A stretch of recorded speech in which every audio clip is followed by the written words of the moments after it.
Good evening. I'm Barry Arnold.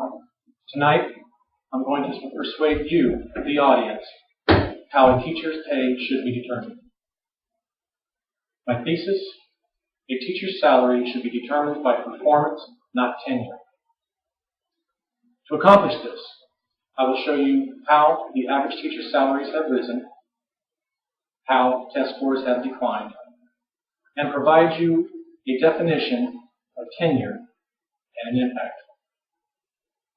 To show this connection, I will use information gathered through research covering a 5-year period, 2006 through 2010.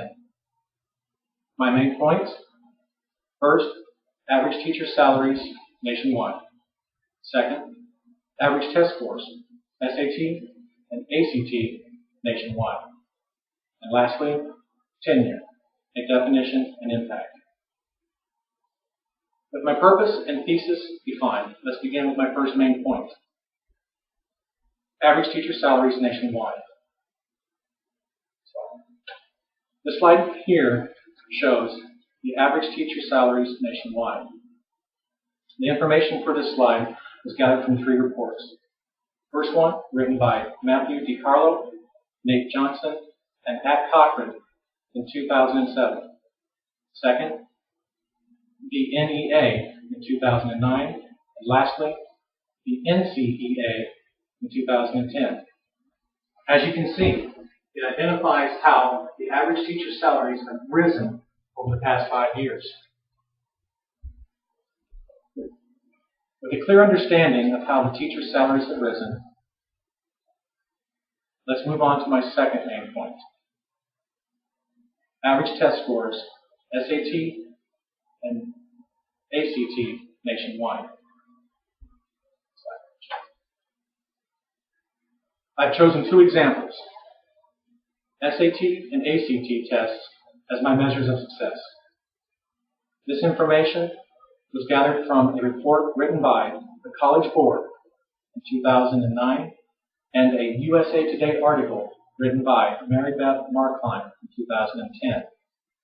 As you can see, it identifies how nation average SAT scores are declining or showing no improvement at all over the past 5 years. Now, let's move to the ACT scores. This slide shows the information, shows the nation average ACT scores. This information was gathered from a report written by the ACT in 2010. Like the first, it identifies ACT averages declining. It may be slower, but it's still a decline. Now, combine this information with main point 1. It identifies how the performance of teachers has decreased, but their salaries have increased. You may ask yourself, how does this happen? To answer this, let's look at my final main point: tenure, a definition, and impact. Tenure is defined as the status granted to an employee, usually after a probationary period, indicating that the position or employment is permanent. Its basic meaning is, after you obtain tenure, you cannot be fired. It doesn't matter if your students don't test well. Your performance as a teacher is not taken into account when salaries are decided. So, a teacher who doesn't perform can teach year after year without fear of being fired. Tenure's impact? Its impact is significant. If there is fear of losing salary or being released from service, then there is incentive to perform. Once tenure is obtained, you can't be fired. And teachers may not perform as before because their position is secure. If a teacher thinks this, It's only our children who will suffer with an education that is lacking. Tonight, I have given you information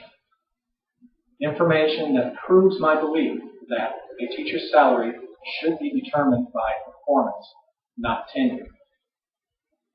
I have shown how the average salaries for teachers has risen. Second, I've shown you how, although the salaries have risen, test scores are declining. Lastly, I've provided you a key element, tenure, its definition, and its impact by eliminating fears of being fired. I want you to digest this information and use it to fight for better teachers and a better education for our children. Thank you. Good night.